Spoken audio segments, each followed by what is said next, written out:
I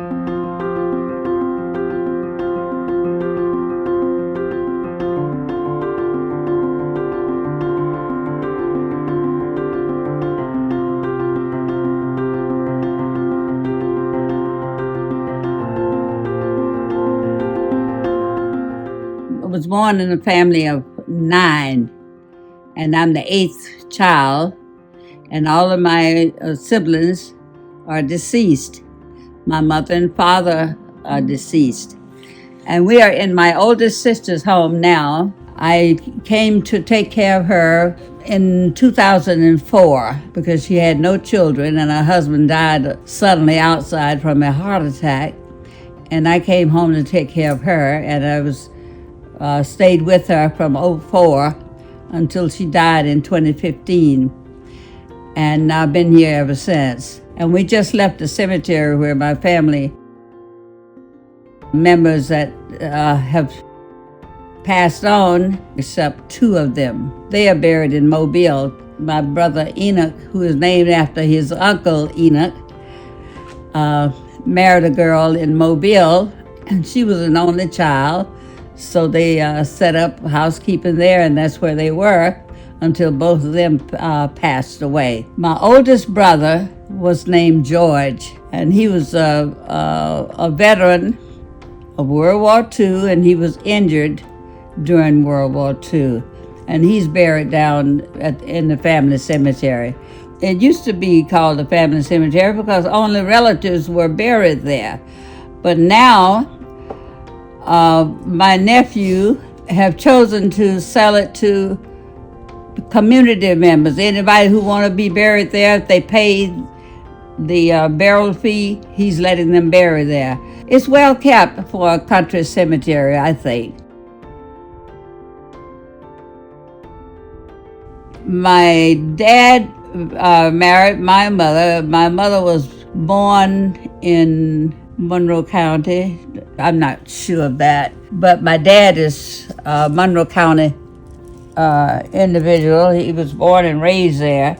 And his father, we call him Pap, but his name was Lafayette, and that was my dad's dad. Your grandfather, Pap. My grandfather, Pap.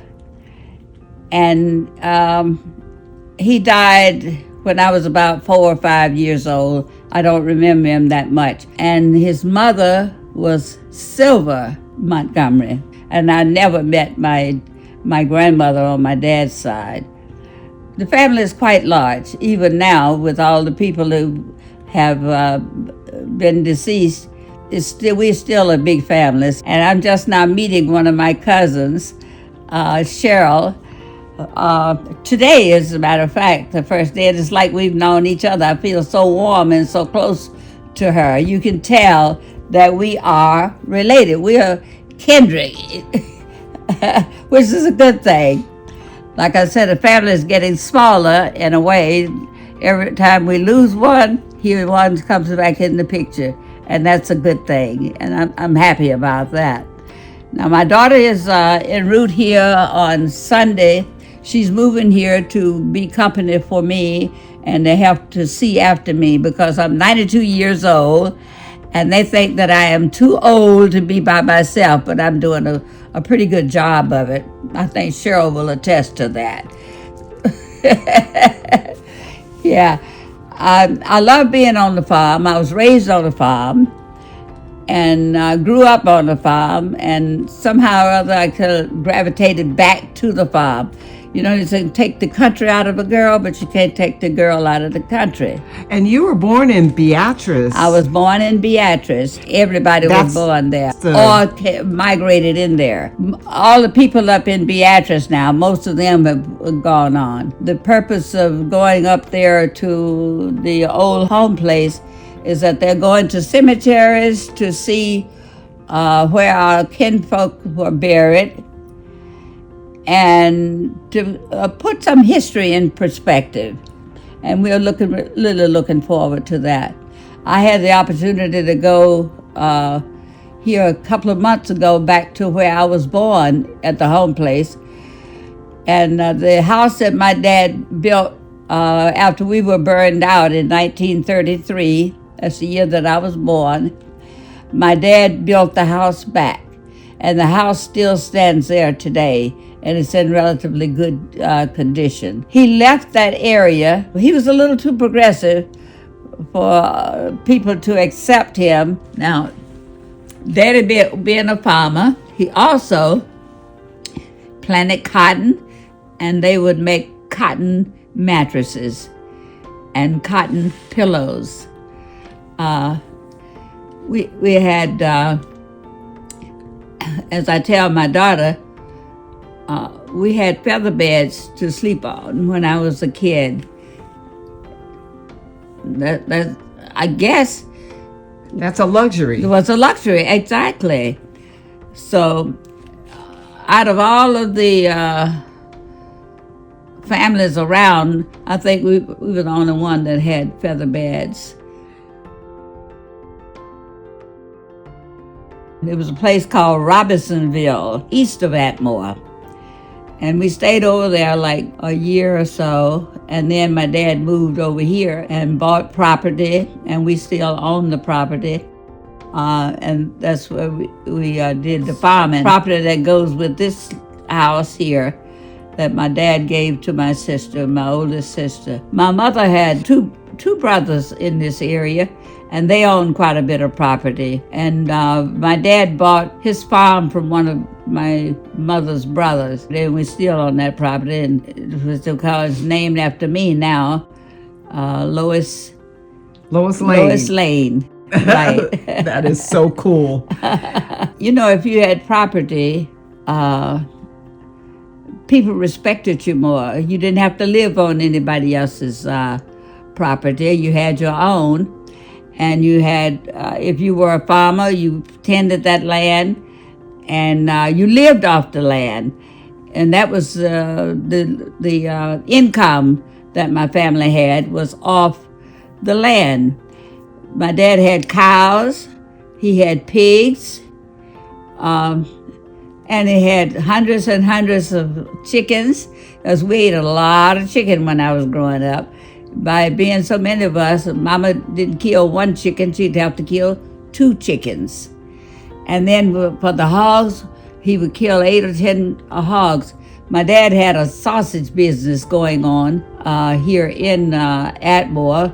The people heard about him having the whole hog sausage, and Daddy would make those sausage, and people would come out to the farm and buy those sausages. He put the whole hog in them. That's why we called it whole hog sausage. That was his brand, whole hog sausage. That was his brand. You went to Alabama State Teachers College. I sure did. That was my first leg away from home. How old were you? I was 18. And you moved up to the big city. Well, I finished school with the county training school. I went to school in Mobile because the schools weren't that good right close around. And one of my sisters said that Mama should transfer me to Mobile. I didn't finish there. I came back to Atmore to finish. So I was gone from 1951 to 2004, because back then when you went away to college, chances are you never came back home. After I got married and moved away, I would come home 2 and 3 times a year to see about my parents. I have one daughter that we traveled together up and down the roads, back and forth to Alabama 2 and 3 times a year to see about make sure my parents were doing well. And everything went fine. Had no hiccups along the way. It was just a good life. And I'm very proud of my heritage. You know, from where I came from, I guess you could say I did pretty good. Once I left here, I went to Indiana University, and there I was, a little country girl from Atmore, Alabama, going to Bloomington, Indiana, to go to the university there. I was there for 3 summers. I went to summer school every year. I taught during the regular school year, and I would attend college someplace during the summer months. So I went there for 3 summers to get my degree and that was health and physical education. And that's when I retired from the University of Maryland Eastern Shore. I was in the Maryland system for 38 years, and I retired there, and I served at many areas at the university. I worked in athletics for a period of time, and I also served as a department chair for a brief period. I don't know how many thousand students that I worked with over the years, but it was quite a few. My family believed in education. They believed when you got out of high school, you went on to college and you got a training, something that you could make a living at. But during the time that I came through school, if I had been later, I would have chosen another area to major in. But when I came out of school, that's all they talked about was teaching. But I never really wanted to teach. But I ended up teaching and serving in various departments within my major. So it was quite rewarding. I enjoyed it quite a bit. And I have students now that comes back to visit with me. I have one student that was in touch with me this morning from Peru that says she's being here to visit with me in August. If you have advice for the next generation, what would it be? It would be quite different from the information that was given to me when I came out. I would always tell my students now, and I did tell them when I was working with them, education is not going to feed you. You need to think about a trade nowadays to get you a good trade, because that's going to be the market that you'll be most likely to succeed in.